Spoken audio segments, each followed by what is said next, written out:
संबंधों में तो हार में भी जीत होती है। इसलिए जीत के इस चिन्ह पर आपका अधिकार है।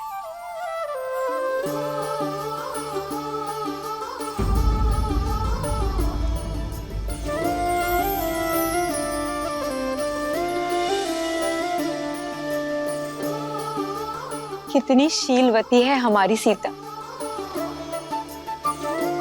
कैकेयी दीदी तो मिलने से पूर्व ही समझ गई थी।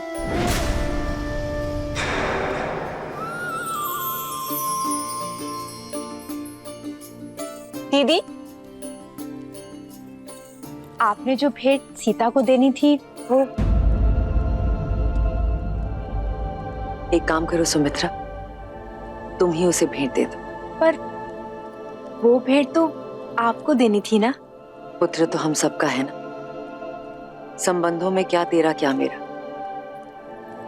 जाओ, ये भेंट तुम ही उसे दे दो। जी।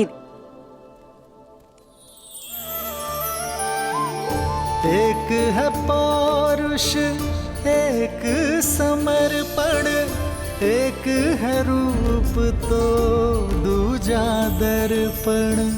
सीता करती उनकी पूजा, राम से आसा प्रेम न दूजा। भैया राम की जय, भैया राम की जय, भैया राम की जय। माता सीता की, माता सीता की जय, माता सीता की।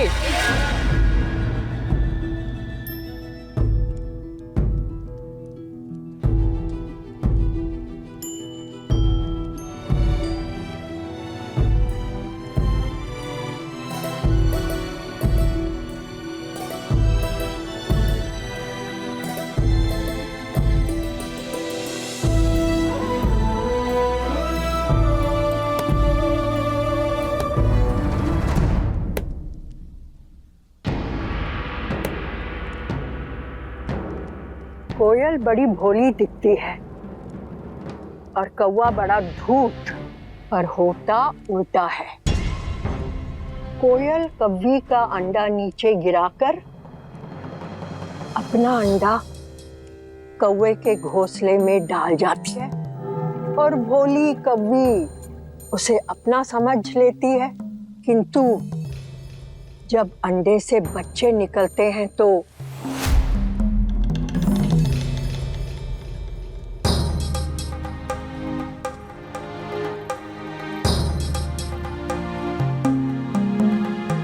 कैकेयी, किसी और की संतान से प्रेम करना बुरा नहीं है, किंतु उसके लिए अपनी संतान से मुंह मोड़ना शुभ फल नहीं देता। कैकेयी, जब अपना ही बीज फलने के स्थान पर मुरझा जाए तो कष्ट होता है ना? मेरी बात मानो कैकेयी, अपने पुत्र के भविष्य को बिगाड़कर महान बनने से श्रेष्ठ है स्वार्थी बनकर उसका हित साधो। माँ यदि स्वार्थी ना बने तो ये संसार माँ को क्यों पूजेगा? कैकेयी, तुमने मुझे माँ बुलाया है ना? मेरी बात सुन रही हो ना? कैकेयी, संदेश भिजवो। भाई युद्धजीत मुझे शीघ्र अतिशीघ्र अयोध्या में चाहिए। हाँ, भिजवाती हूँ।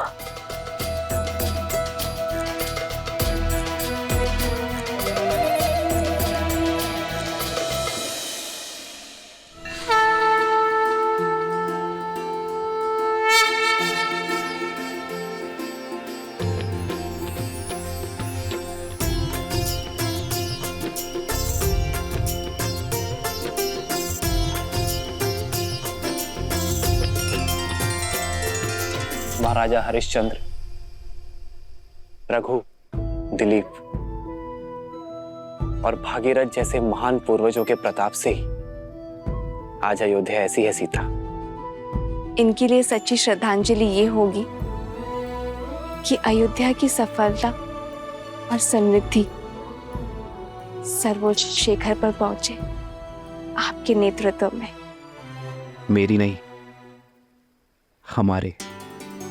क्योंकि सीता राम से ऐसे जुड़ गई है कि इसे कोई भी किसी भी प्रकार से इस राम से विलग नहीं कर सकता।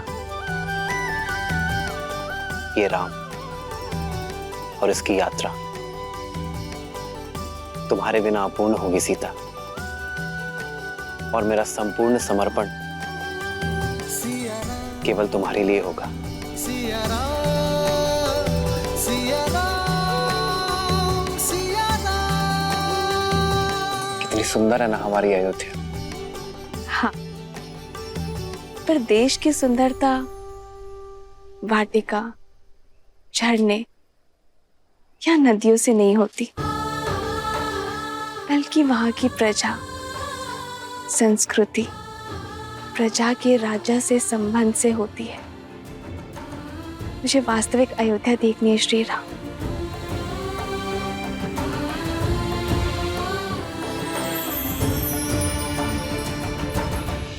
आओ नदी के उस पार, मैं आपको विस्तारित राज्य दिखाता हूँ। ये तो राजकुमार श्री राम है और साथ में देवी सीता भी हैं।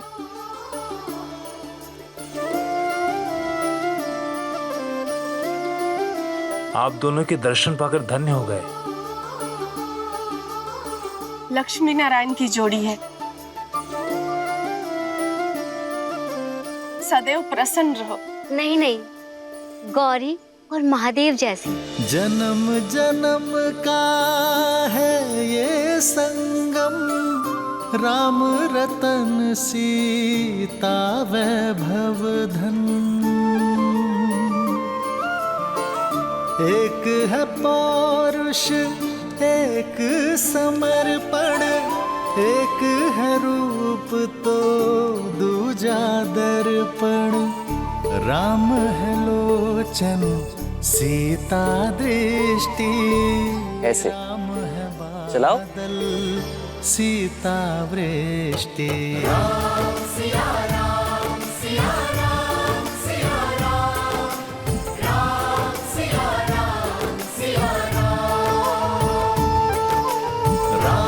सिया राम, सिया राम, सिया राम, राम सिया राम, सिया राम।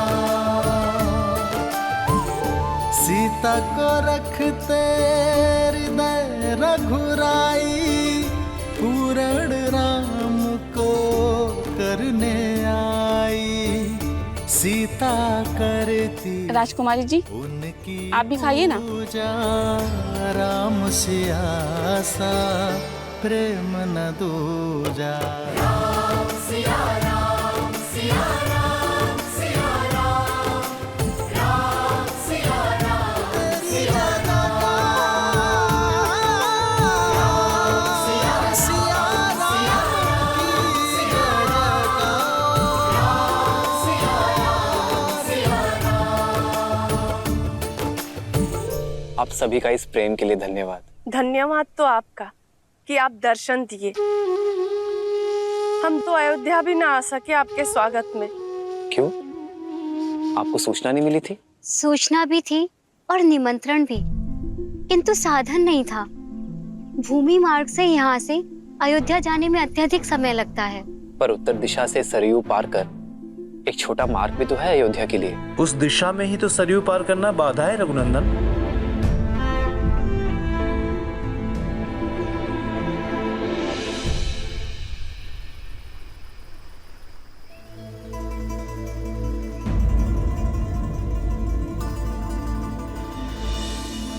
देख रहे हैं कुमार, अयोध्या जाने का ये मार्ग जितना ही छोटा है उतना ही कठिन भी।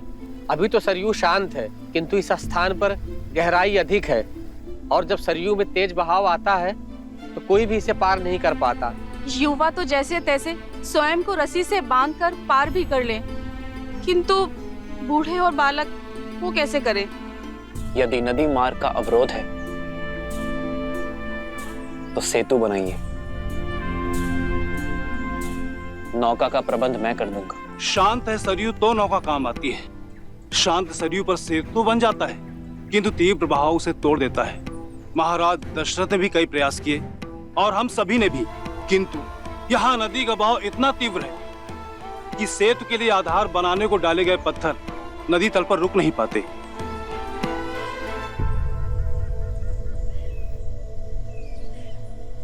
कई बार हम समस्या को देखने में इतना खो जाते हैं कि समाधान सामने होते हुए भी हमें दिखाई नहीं देता। इस स्थान की दुर्बलता सरयू का अचानक होने वाला तीव्र बहाव है, किंतु यहां की शक्ति जल है। वो जल जिस पर सब कुछ तैर जाता है। यदि समस्या एक है तो नौकाएं अलग अलग क्यों?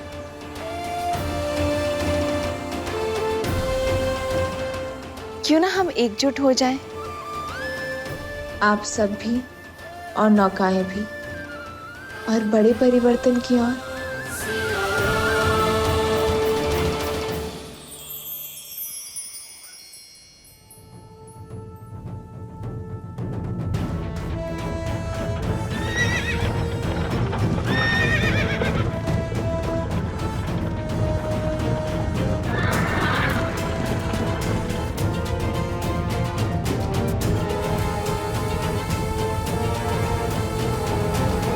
पिताश्री बहुत ही चिंतित है कि भरत का विवाह एक ऐसे परिवार में कैसे। माना कि मांडवी के पिता मिथिला के राजा के भाई हैं, पर स्वयं तो एक सामंत ही है ना, और उन्होंने हमें सूचित भी नहीं किया। केवल मामा नहीं, माँ को भी बहुत देर से पता चला, किंतु आप पिताश्री से कह दीजिएगा मेरी चिंता ना करें। उनकी पुत्री अपने समस्याओं का हल निकालने में सक्षम है। आप केवल भरत को पुनः कैकैया ले जाने का प्रबंध कीजिए, उसका राजनीतिक प्रशिक्षण पुनः करवाइए, नेतृत्व में इतना तीव्र कराइए उसे कि उसकी मां कैकई को उस पे गर्व हो। के राजकुमार युद्धजीत महारानी कैकई के साथ पधार रहे हैं।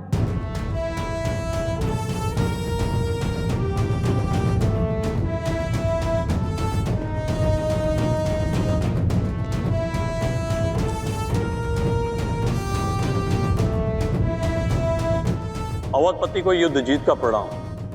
प्रणाम राजकुमार युद्धजीत, अयोध्या में स्वागत है आपका, पधारिए। मामाश्री प्रणिपात, सूचना भिजवा देते, स्वागत के लिए सज्ज रहता मैं। जब कार्य विशेष हो और दूरी अधिक तो सूचना भिजवाने का क्या लाभ। वैसे भी तुम्हारे विवाह की सूचना मामा को नहीं मिली।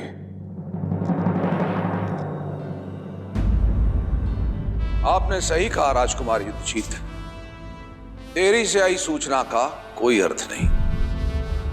गुरुओं की आज्ञा थी, मुहूर्त उत्तम था, इसीलिए विवाह शीघ्र करना पड़ा। महाराज अश्वपति को अयोध्या की शुभकामनाएं और हमारी ओर से क्षमा।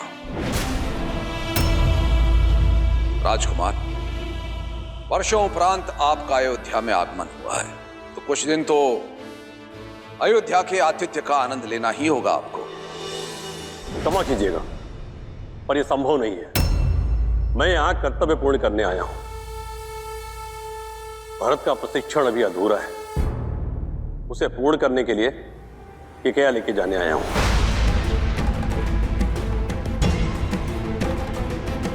ये कैसी बातें कर रहे हैं आप राजकुमार? अभी अभी तो इनका विवाह हुआ है, कुछ दिन नव दंपति को साथ रहने देते हैं। कुछ माह के उपरांत आप ले जाइएगा इसे। क्यों कैकई?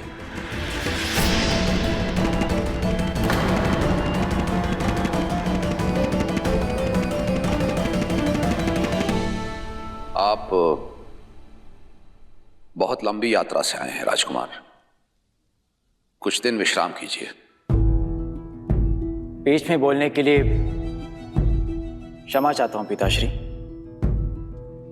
परंतु अपने कर्तव्य से विमुख होना ये अयोध्या की परंपरा नहीं।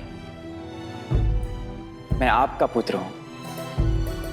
जो आरंभ किया है उसका संपन्न होना आवश्यक है। अतः आप मुझे मामा श्री के साथ कैकेयी जाने की आज्ञा दीजिए।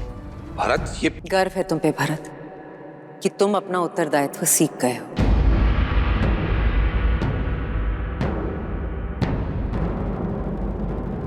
मां, ये सब राम भैया की कृपा से ही हुआ है। जीवन का ये मंत्र मुझे राम भैया ने ही सिखाया है।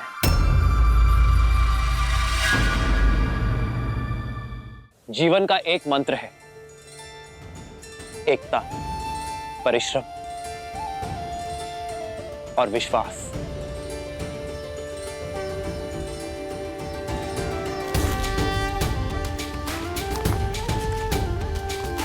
श्री रामचंद्र कृपालु भजु मन हरण भव भय दारुणम। श्री रामचंद्र कृपालु भजु मन हरण भव भय दारुणम। नव कंज लोचन कंज मुख कर कंज पद कंजारुणम। कंदर्प गणित अमित छवि नव नील नीरज सुंदरम। पटपीत मानहु दड़ित रुचि सुचि नामि जनक सुतावरम। श्री राम श्री राम राम राम सिया राम। समस्या इतनी कठिन और समाधान इतना सरल। वर्षों की समस्या का हल प्रहरों में ढूंढ लिया आपने। हल समस्या के साथ ही आता है, किंतु कई बार हम उसे देख नहीं पाते। सदैव स्मरण रखना, यदि एकता, परिश्रम और विश्वास साथ है तो सफलता आपके हाथ है। जय श्री राम! जय श्री राम! जय श्री राम!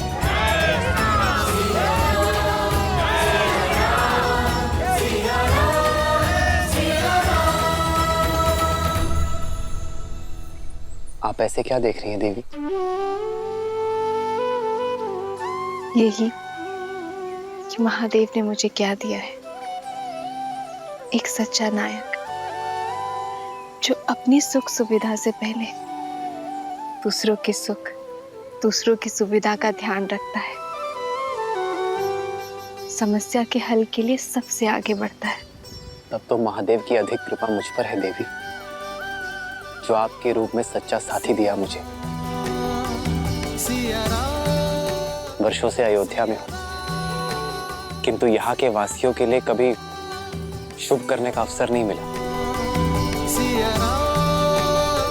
आप आई, शुभ मार्ग भी बन गया।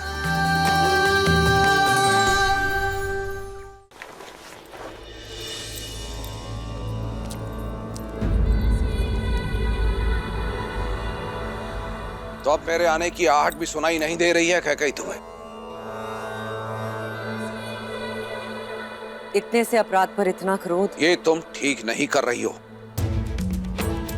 बिना मुझसे कोई विचार विमर्श किए तुमने अपने भाई युद्धजीत को यहां बुलाया, ये ठीक नहीं है।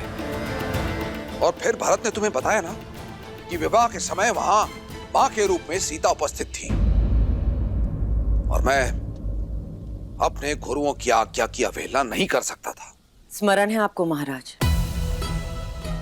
प्रथम बार जब मैंने सभी पुत्रों को अयोध्या से भेजने की बात की थी, तब आप ही ने मुझसे कहा था कि मैं केवल अपने पुत्र भरत के विषय में सोचूं।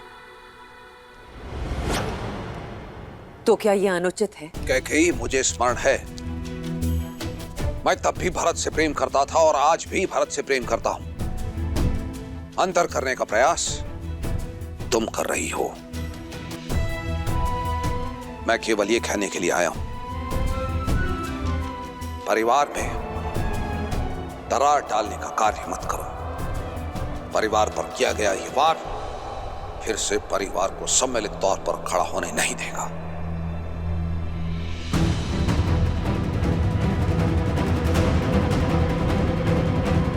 परिवार के मुखिया तो आप हैं महाराज, मैं तो केवल एक मां जो अपना परिवार तोड़ने की नहीं,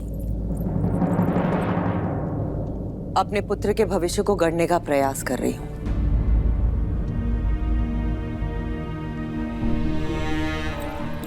कैकेयी,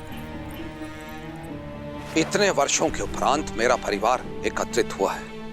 मेरे चारों पुत्र मेरी दृष्टि के सामने हैं। उनका घर परिवार बसा हुआ है, वो प्रसन्न है, पूरी अयोध्या प्रसन्न है। फिर तुम्हारे मन में टीस क्यों?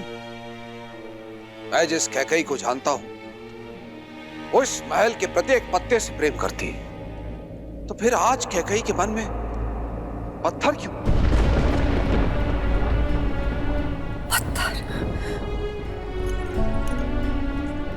पत्थर हूं मैं? मेरे समर्पण, मेरे प्रेम के पुरस्कार में ये लांछन दिया आपने मुझे? कैकेयी मेरे मैं आपके शब्द और उनके अर्थ दोनों समझ गई हूं महाराज। ठीक है, अब मेरा हृदय पाषाण ही सही, आपके लिए भी और आपके परिवार के लिए भी। देखो, मैं केवल ये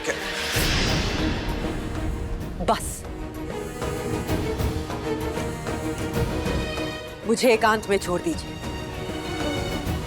अपनी इस पत्थर दिल रानी को इन पत्थरों की दीवारों के बीच में एकांत छोड़ दीजिए। अपने मन की टीस को अयोध्या के परिवार की दरार मत बनाओ कैकेयी। अयोध्या की रानी और एक मां की गरिमा का मान करो, अन्यथा सर्वनाश निश्चित है।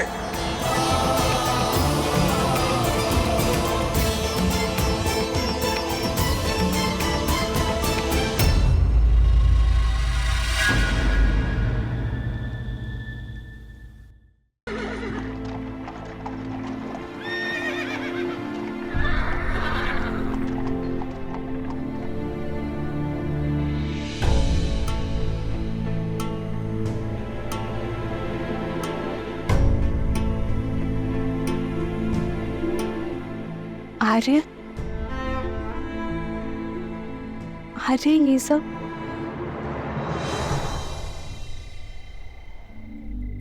कर्तव्य पथ सीता, भरत और शत्रुघ्न मांडवी और श्रुत कीर्ति के साथ कैकेयी लौट रहे हैं।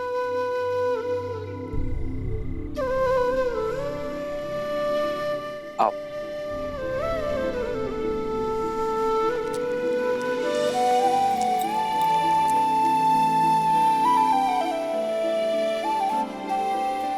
प्रणिपात भैया, प्रणिपात माता। आप दोनों की ही प्रतीक्षा कर रहे थे। भैया, मेरी कैकेयी में यात्रा अधूरी है, उसे पूर्ण करने जा रहा हूं। विदा कीजिए अपने भाई को, आशीर्वाद दीजिए मुझे।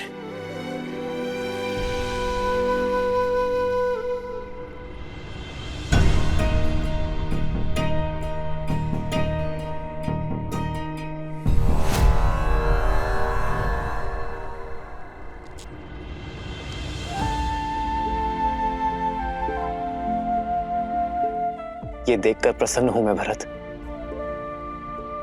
कि मेरा भाई उत्तरदायी हो गया है। केवल भरत भैया ही नहीं भैया, कोई और भी अपना उत्तरदायित्व समझ रहा है अब। तभी तो मेरे शत्रुघ्न के सामर्थ्य और समर्पण पर पूरी पुस्तक लिखी जाएगी। शासक हो तो सूर्य जैसा, जो अपना मार्ग स्वयं प्रदर्शित करता है। सूर्य के मार्ग पर चलना भरत। भैया, मेरा मार्ग तो सदैव आपके पद चिन्हों से होकर ही निकलेगा।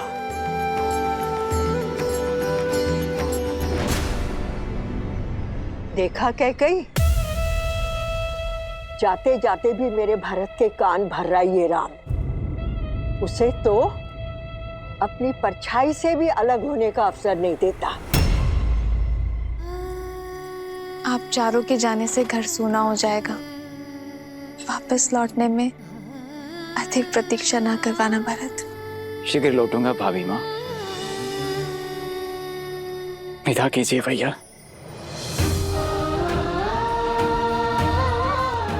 आशीर्वाद दीजिए। उठो भरत,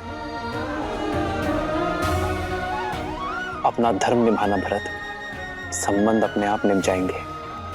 विदा कर रहा हूं अपने छोटे भाई को। प्रतीक्षा करूंगा एक कुशल प्रशासक की। और मैं वही कुशल प्रशासक बनकर लौटूंगा।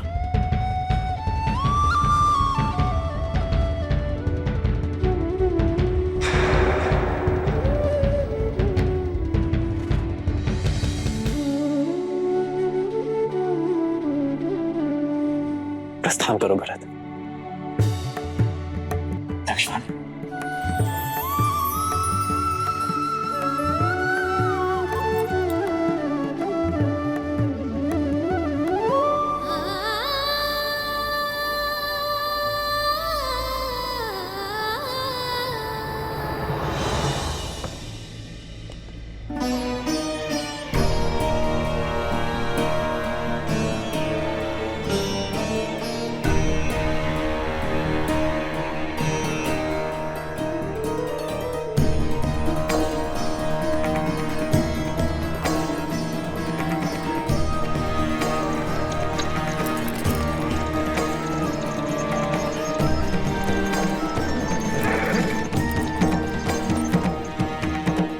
भूल मत जाना कैकई कि वो कौन है जिसके कारण तुम्हें हर बार पुत्र वियोग सहना पड़ता है।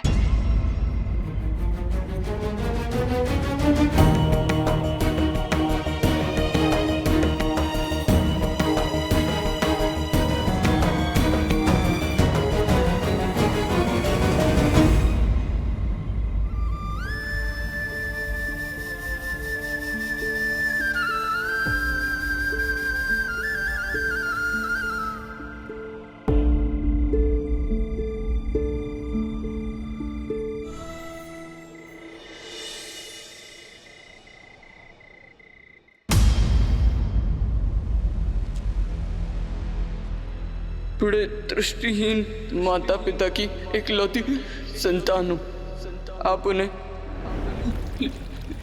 जल पिलाने की तुमने दो अंधों के जीवन का सहारा छीना है। तुम भी अपने आंखों के तारे से दूर हो जाओगे।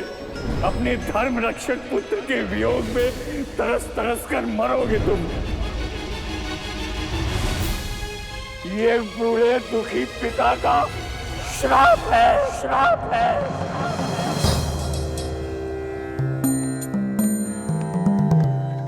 प्रणाम गुरुदेव। आयुष्मान भव। महाराज, अचानक स्मरण किया? सब कुशल तो है? जब मन में चिंता के बादल छाए हों तो आशा रूपी सूर्य का स्मरण तो हो ही जाता है। ऐसी कौन सी चिंता है जो अयोध्यापति को खाए जा रही है? चिंता तो कर्म फल है गुरुदेव। मेरी चिंता का कारण मेरे पाप से मिला वो श्राप है।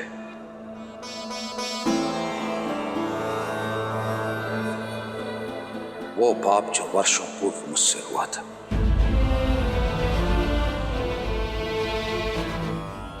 भय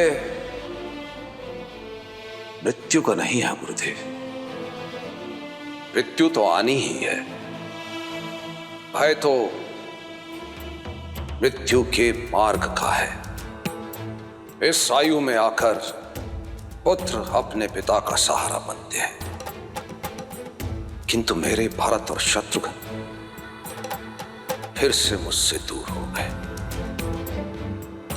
हम निरंतर यह भय सता रहा है कि कहीं मेरे राम और लक्ष्मण तो मुझसे दूर नहीं हो जाएंगे ना गुरुदेव। मेरा मार्गदर्शन करें। ये पल हर राजा के जीवन में आता है महाराज। अयोध्या की पताका लेकर आप बहुत लंबी यात्रा कर चुके हैं। ऐसे में थकान उचित है। और थकने के बाद ये पताका आपको युवा पीढ़ी को सौंप देनी चाहिए। महाराज, आप बहुत भाग्यशाली हैं कि ईश्वर ने आपको राम जैसा पुत्र दिया है, जो योग्य भी है और उत्तरदायी भी है, और प्रजा के बीच में जनप्रिय भी हैं। अपने धर्म और अपने शौर्य का परिचय पूरे संसार को दे चुके हैं, विवाहित भी हैं। मेरा आपसे अनुरोध है कि आप रघुनंदन को अयोध्या का सिंहासन सौंप दें और प्रजा के प्रिय राम को युवराज घोषित करें। अयोध्या की प्रजा ये देखने के लिए आतुर है।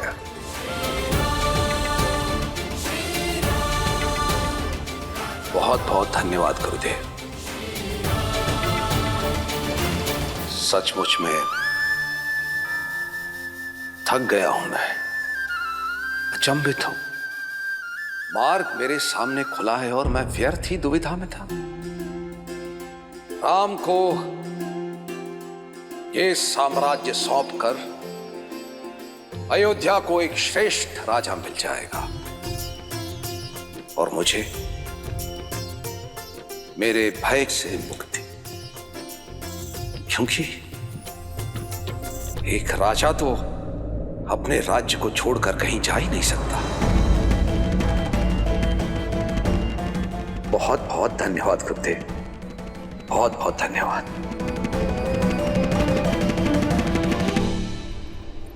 आप एक पुत्र की दृष्टि से देख रहे हैं, एक माँ की दृष्टि से भी तो देखिए। पुत्र के विवाह को 1 सप्ताह भी नहीं हुआ और उसे अपनी वधू के साथ अनिश्चित यात्रा पर जाना पड़ रहा है। कितनी पीड़ा में होंगी वो। माँ कैकेयी को मुझसे अधिक और कोई नहीं जानता सीता। उनके नेत्रों में केवल भरत से बिछड़ने की पीड़ा नहीं थी,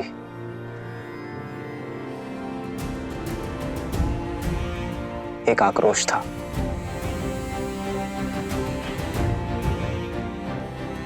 कुछ तो है सीता जो तेज बनकर उन्हें खाए जा रहा है। और फिर अपने पुत्रों की विदाई में पिताश्री भी उपस्थित नहीं थे। ये उनके स्वभाव से विपरीत है सीता। ईश्वर करे कि सब कुछ शुभ हो।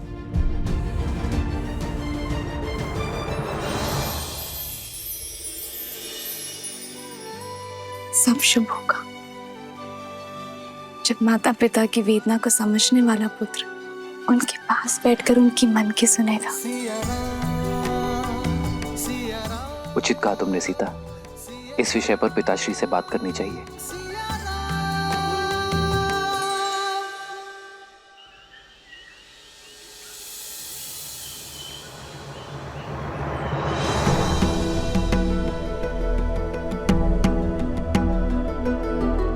भैया,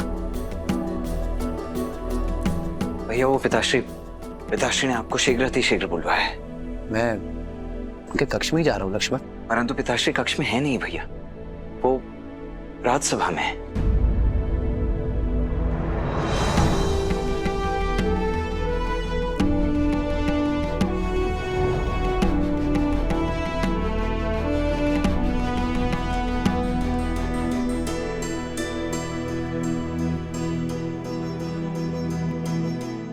प्रणिपात पिताश्री।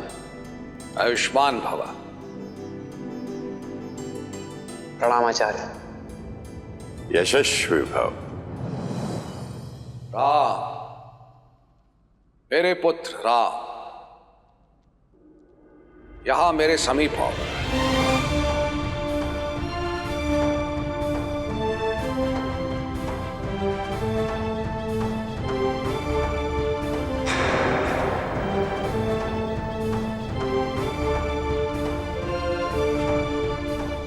आदेश करें पिताश्री।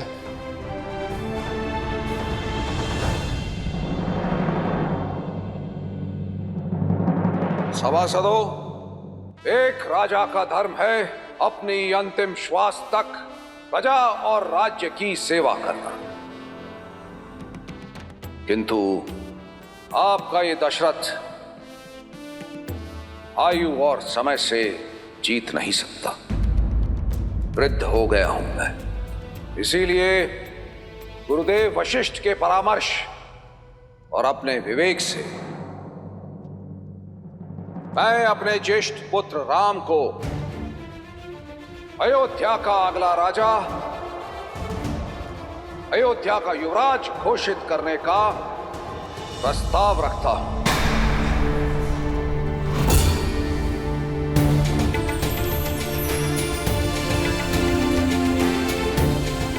न्याय और धर्म में राम की रुचि उसे इस सिंहासन का सबसे योग्य उत्तराधिकारी बनाती है।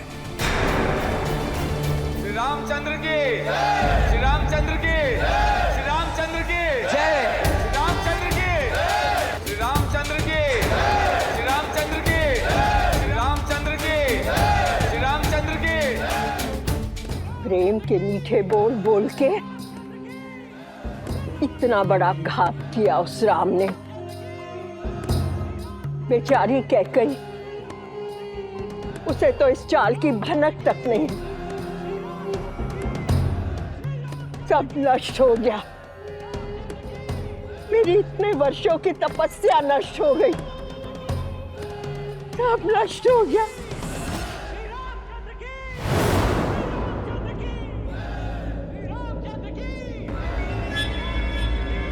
अचानक जय जयकारा क्यों हो रहा है?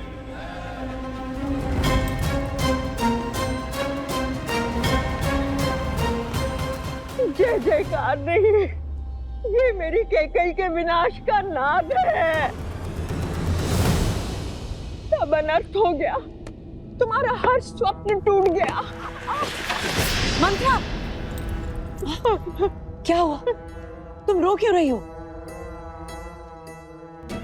बबूल के वृक्ष को पानी दोगी तो आंचल में कांटे ही गिरेंगे ना। देखो देखो क्या क्या।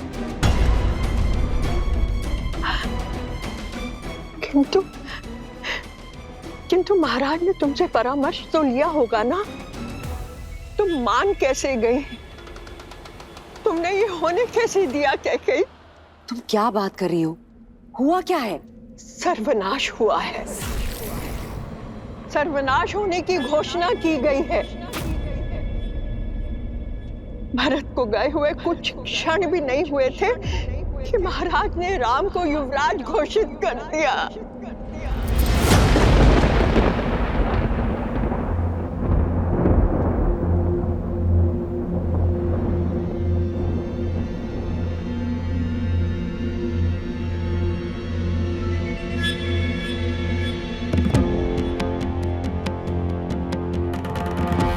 अब समझ में आया कि राम ने भरत को रोका क्यों नहीं।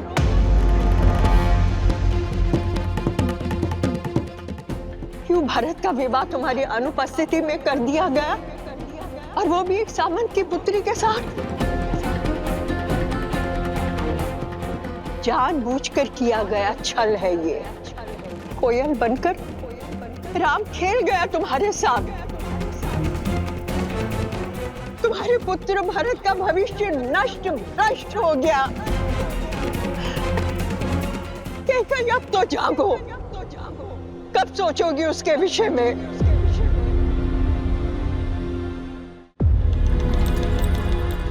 महाराज राम को युवराज बनाने की घोषणा कर चुके हैं।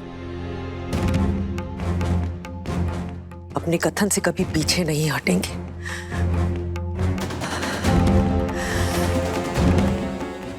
आपने मेरे पुत्र भरत के साथ ठीक नहीं किया महाराज।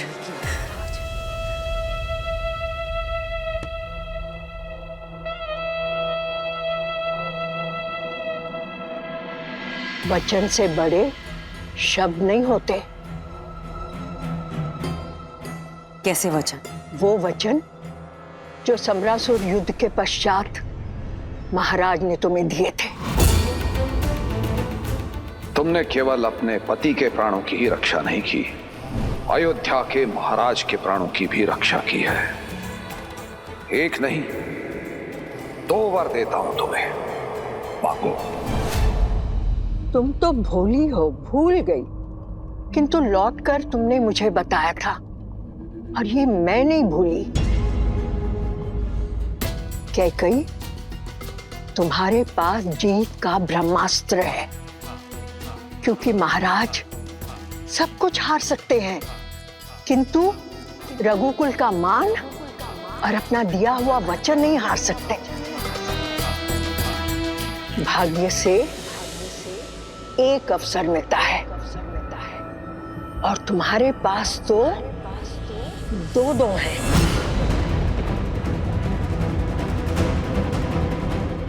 मैं अभी जाकर महाराज से बात करती हूँ। रुको कैकई, तुम स्वयं वहां जाओगी तो ऐसे लगेगा कि हाथ फैलाकर भीख मांग रही हो। कैकई, ऐसा कुछ करो कि महाराज स्वयं तुम्हारे पास आए। ये श्रृंगार त्याग दो और कोप भवन में जाओ। मैं अभी महाराज को बुलाकर आती हूँ और 2 वचनों से राम की छाया को भरत से कैसे हटाओगी और क्या मांगोगी, ये सोचो।